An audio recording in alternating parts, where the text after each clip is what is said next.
Well, happy opening day, Cincinnati. Nick Kirby here. Welcome to Chatterbox Reds, proudly sponsored by DSC Commodities. We have finally made it to opening day in Cincinnati, the best time of the year. Man, I'm excited for it all to get started. I'm going to address something right from the jump. If you're watching on YouTube, yes, this is a garage. I'm in a garage right now. And those of you who don't know, I don't live in the Cincinnati area anymore. So when I come down, my parents are gracious enough to host me and my family. And I was keeping up the baby inside the house. So I came up to the garage trying to be a decent father. So bear with me with the background. If you're listening in podcast form, just forget everything I said. It doesn't matter. Everything is as normal. But nonetheless, it's opening day, and I've got a great show for you today. This will be short and sweet, but we do have Charlie Goldsmith on the program. Charlie kind enough to take some time to join us on a very busy week for him. Always love talking with Charlie. Had a lot of good insight into some interesting things that happened with the Reds on Wednesday. Let's go ahead and get to those. Reds made a flurry of roster moves in the 11th hour.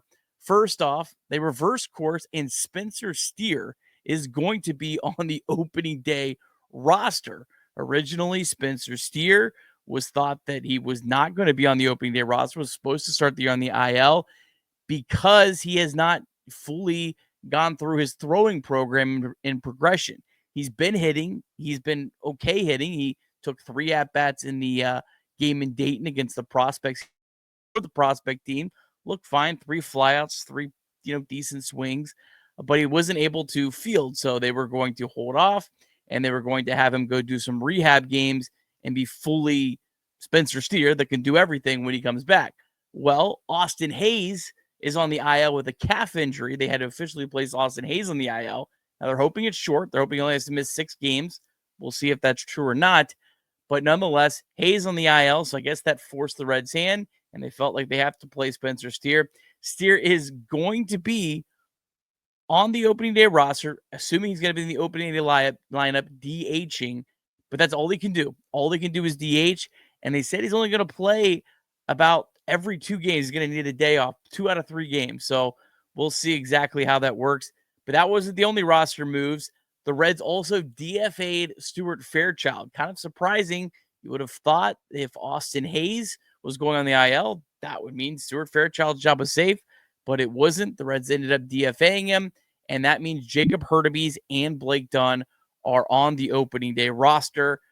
Congrats to both those guys. Both had great spring trainings, but Stuart Fairchild officially DFA'd. The Reds decided to do that. We'll see if he's able to clear waivers or not. This time of year, it's a little easier to clear waivers, given the fact that every other team is in roster crunches too, trying to crunch down their roster. So we will see what happens with Stuart Fairchild. All right, before we get to our interview here with Charlie Goldsmith, as always, Chatterbox Reds is proudly sponsored by Deep South Commodities. DSC is a leader in renewable commodities for biofuel production, specializing in used cooking oil collection, aggregation, and sales. Visit www.deepsouthcommodities.com for more information. Thanks, as always, to our friends at DSC. All right, here's Charlie Goldsmith. All right, happy opening day as you're listening to this. I'm joined by Charlie Goldsmith of Cincinnati Magazine, Dayton Daily News, the new podcast, Power Stacks, with Brian Giesenslaw and Charlie Goldsmith, and my favorite, Charlie's Chalkboard, the best place for Cincinnati Reds and Bengals news. Charlie, did I leave anything out? My man, you're everywhere. Well, thanks, man. The best thing was a very nice thing. Best among the 4 was nice of you to give Charlie's Chalkboard that shout out. So I appreciate that. Yeah, I love your work, and it's a pleasure to have you on. It was great seeing you in Dayton yesterday. What'd you think of that event? That was, I think, was that your first one of those type of exhibitions that you've covered? It was. What did I think? I thought it was fun seeing the event mean something to specific people, like Graham Ashcraft, coming out and his first short stint out of the bullpen. I thought he really enjoyed that opportunity. Will Benson clearly enjoyed the moment. Sal Stewart, it felt like had a nice edge to him. Maxwell. So it was a fun event. I enjoyed it.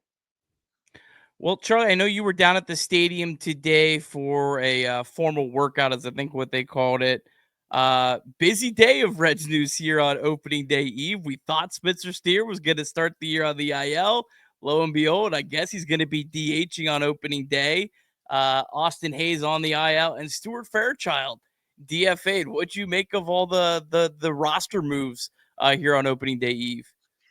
I guess you got to start with the most consequential, which is, maybe not most consequential because Austin Hayes, it's a very low grade strain. They're expecting him back soon. But any absence is significant because Austin Hayes was kind of the story of spring training outside of Ellie De La Cruz. Austin Hayes getting and earning that cleanup spot after entering spring training, probably as a platoon guy, probably as a guy who had the role that Fairchild had last season. What was my expectation for Austin Hayes at the start, facing left-handers, and then not to just be an everyday guy, but a cleanup guy with the real progressing with the power that he showed. I mean, they were counting on him. And again, expected back pretty soon, but anytime with Adams a hit to the lineup, you do get Steer back. And I probably would have had Steer on the roster anyway, even if it were a DH only, bench bat only type role, because that's how much of a believer I am in Spencer Steer's bat. But without Hayes, they were like, all right, now we need help, and Spencer Steer was right there and available to at least hit. It's interesting. Did they give you any sort of clarification on what Spencer Steer's path moving forward is? Because I know the plan was for him to continue his throwing progression and then get into some minor league rehab games. How do you do that while you're also on a big league roster? So he'll just be doing the throwing progression now. And it probably might have create some more difficulties, not difficulties, but just more stuff to do as he plays in games while he builds up that throwing progression. But he's been throwing, he'll keep building up. That to me is not too much of a concern. It was just they viewed it as not quite of a fit for Steer on the roster as just the DH when Austin Hayes was on the roster. But now without Hayes, you can have Lux in left. You have that open spot to play with in the everyday nine, and that's where Spencer Steer can go. All right. Well, it'll be interesting to see how that all pans out. Enjoyed listening to the Power Stacks podcast with Charlie Goldsmith and Brian Giesenslaw this morning, and you talked a lot about Hunter Green, who's obviously going to get the ball here on opening day. He just seems really poised and ready for this moment. Yeah, one of the cool things of just doing a job like this is the change over time. And one of the more rewarding things that just I've seen, one of the more rewarding stories that I've seen has just been the growth and the maturity of evolution of Hunter Green. And this is going to sound cliche and you might roll your eyes at stuff like this, but it really means a lot to him pitching in Cincinnati. It really means a lot to him to be a leader on a team that's now trying to take the next step, that's now trying to get onto the postseason stage. Hunter knowing that when they get there, it's going to be him that's going to get the ball, having to face the Dodgers lineup, the Mets lineup, the Braves lineup. And just he's really grown to be ready for that moment. And there are specifics, and we could talk more about some of the the pitch mix stuff or the mental game stuff or the homework he's doing or just the overall attitude of Hunter Green and the impact that has on the team. But you put all that together, and that's a guy who was a 22-year-old, not kid, because I'm not that much older than that, but then Green, I'm not that much older than Green. I think we're both 26 now. Very young and very little minor league experience when he debuted, and to see where he is now and how ready he is for this type of moment, that's been really cool to see. All right, so you put out a projected lineup for opening day, which I completely agree with your projection. Friedel leading off, playing center. McLean batting second. Ellie at short, then Steer. Candelario playing third base. Lux in left. CES at first. Fraley right. Trevino catching. I know you've said a lot. You think that Santiago Espinal will have a much bigger role than people think. You've kind of been harping on that all offseason. But when we were in Dayton, yesterday, Candelario did not start at third base, but he was taking ground balls before the game. And I got to be honest, he did not look great. Was that just the cold, rainy, nasty Dayton weather, or is there reason for concern, or is it? Do the Reds feel pretty optimistic about Candelario at third base? I wouldn't say there's optimism defensively. I think it's important to see what they have, and important because of We all know he didn't have a good year last year. He was still on pace to hit 29 homers over 162 games, and that's even with having an April that was an absolute disaster. That was so bad it can't possibly happen again from Candelario. So he belongs somewhere in the lineup. I think part of it is Christian is potentially elite defensively at first base. And I know like that you might disagree with that. Like I'm telling you, Christian might be one of the better defensive first basemen in the game. And you'd like Candy to be in there, so you have him at third. I would have had him at DH and Lux at third with Hayes in left, but now you need Lux in left, or you have Espinal, and I think Espinal is going to play pretty frequently. But that's kind of how that math changes to get Candy more at third. And I think he can do it, and he'll be fine. I don't think he's wowed anybody in spring, but he hasn't done the opposite and shown that he can't play the position. So the third base battle I know will continue as we go into the season, and Espinal is certainly going to be a part of it. I'm with you on CS at first base. I think he doesn't get enough credit there. I know that there was the defensive Bible made a report when he was in the minor leagues that he rated as one of the better defensive first basemen. So I'm excited to see what he can do there if the Reds just give him that position and let him run with it. We also want to remind you that you can call or text 988 anytime, day or night. The 988 Suicide and Crisis Lifeline is a place to get support for anything related to mental health. Whether it's an immediate crisis, simply wanting to find out how to connect with care, or anything in between, it's a 100% confidential, secure, and anonymous way to reach out for help when you don't know where else to turn. To connect, call or text 988 or visit mantherapy.org to get help. It's okay not to be okay. You said something on the podcast this morning that I completely forgot about. And this is why you're the best. This is why you're on it, Charlie. You talked about Tony Santillan potentially being the closer, and I had completely forgotten that he was actually the closer to start 2022, but didn't get any save chances because, the Reds didn't win any games. You made a really great point about how he might end up being the closer, at least temporarily, here to start the season. And I recorded that on Tuesday, and then this morning Terry Francona was like, he's the easy choice, but it's how you get there to the ninth inning. And I actually learned something in that comment that I didn't know about Francona, which is that at his core, he does believe if you don't have a true defined bona fide closer to give you that flexibility in the bullpen. Because the thing about Tito is, and I hope I'm not forgetting anyone, he went from Clase to Hand to Allen, Papelbon, Folk in Boston, Jeff Brantley in Philadelphia. I think I forgot someone somewhere in there, but he's basically had all-stars / role age relief award winners in the ninth inning. So he's never even got the chance to show, what his true ninth inning philosophy would be in a nutshell. So what I know is who's the closer going to be. Well, let's see how the game plays out on Thursday. So, do they have one crazy jam, and is it a lefty up then, or is it two crazy jams? So then you do burn Santillan. Santillan I would have at the top of the list. I could see, because of what Francona said today, them putting him in even more high leverage situations.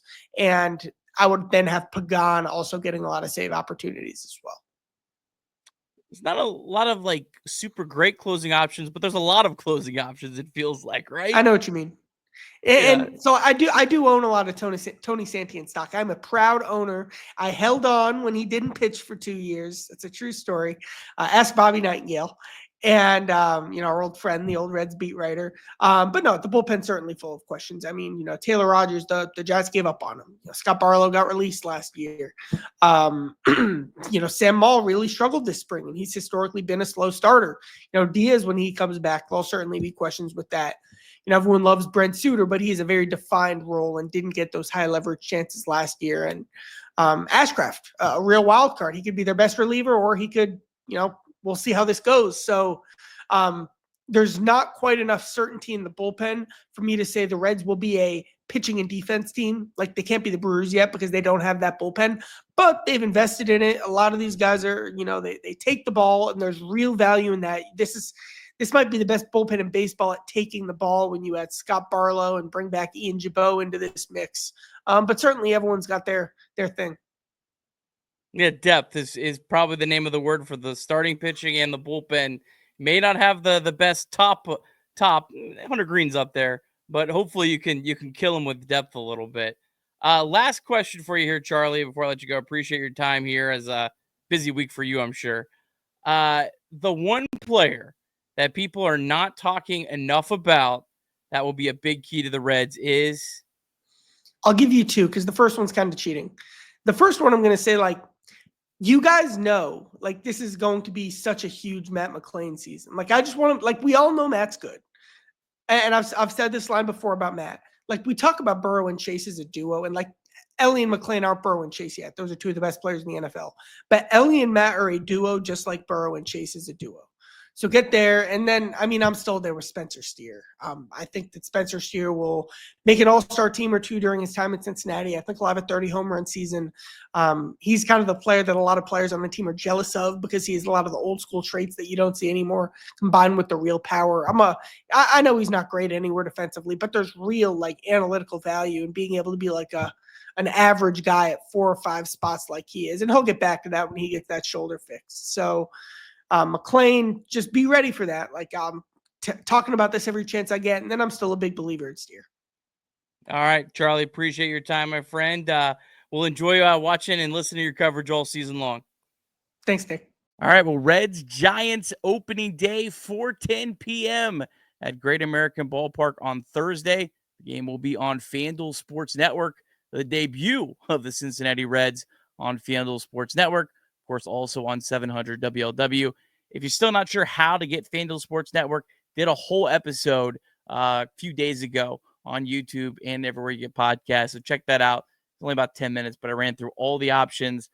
Told you about how you can get a promo code and a free trial for that as well. So be sure to check that out. But Reds Giants, 4:10 p.m. FanDuel Sports Network. It'll be Hunter Green versus Logan Webb. Hunter Green, 9-5, 2.75 ERA, finished 8th in the NL Cy Young voting a season ago. Logan Webb, one of probably the more underrated pitchers in baseball. Last year, 13-10, 3.47 ERA. That 3.47 ERA is worse since 2020. That shows how good he's been. He is 5th among all pitchers in Major League Baseball in wins above replacement since 2021. So Logan Webb is really good. Now, Hunter Green has been really good against the San Francisco Giants. How about these numbers? 2-0 with an ERA of 0. Yes, Hunter Green has allowed 0 earned runs in 11 1/3 innings against the Giants. Only allowed 4 hits and 2 walks, so he has had a lot of success. Active Giants, just 6 for 45. Get to see Willie Adames, but actually Green has pretty good numbers.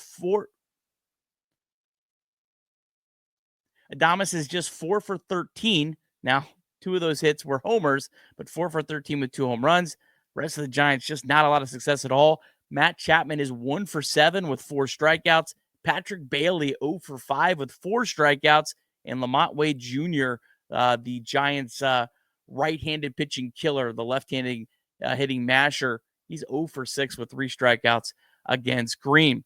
Now, Logan Webb, he's had a lot of tough luck against the Reds. He's got a career 1.64 ERA in 5 starts, but he's only 2-2 against the Reds. And last year, a prime example, in his only start, he went 7 innings. He only allowed 2 runs. Did give up 8 hits. The Reds were able to get quite a bit of hits against them. Also got quite a bit of hits on Webb in 2 starts in 2023. But Webb ended up taking the loss last season. Matt McLain, 1 for 3 with a home run. The only Red that's homered off of Logan Webb. CES, 3 for 5 with a double. Spencer Steer, 3 for 6 with a double. Ellie De La Cruz, 3 for 10. Gavin Lux has seen him the most, being in the NL West. He is 5 for 23, but 4 of those 5 hits were doubles. Has not hit a home run off of Webb. And then the guys that have really struggled against Webb, Candelario is just 1 for 12. Frito, 1 for 10. And Jake Fraley, 0 for 7. Well, as always, thank you so much for tuning in to Chatterbox Reds. Just so excited that it's opening day. And on Chatterbox Sports on YouTube, starting at noon, we're going to do a live show. It's going to be like an off-the-bench Chatterbox Reds collab. I'll be on the show with Jacob Elliott Casey, and I think the boss Trace Fowler is going to pop in. Maybe Reed Mounts. We'll see on that. But we're going to be live starting at noon all the way up until first pitch at 4. And then I think we're actually going to keep the stream going and watch the game and hang out. And then when we get to probably about the 8th inning, we'll shut that off. And then we'll have our new stream come up for the 9th inning for Chatterbox Reds, the more official way we do it. We always go live in the 9th inning during every single Reds game, all 162. So we'll pretty much be live all day on Thursday, and then do, of course, the full post-game show like normal. And, of course, we'll be right back here in your podcast feeds bright and early on Friday morning, as we have new podcast episodes the morning after every single game. If you're watching on YouTube, hit the like button. Make sure you subscribe to Chatterbox Sports. Leave us a comment. Tell us what you're excited about the season for the Reds, or maybe what you're not excited about. Don't really want to hear that on opening day, but if you need to vent, our comment section's here for you. If you also haven't subscribed to Chatterbox Reds wherever you're listening to your podcast, make sure you do that right now. Of course, new episodes every single day, all season long. So you'll want to make sure you're subscribed. And if you could, please leave us a short, little quick 5-star review. This can be a really quick, couple words, great show, something like that. That stuff really does help us, and we would really, really appreciate that. So thank you so much to everyone for tuning in. Excited for this Reds season. Let's get it going. Go Reds.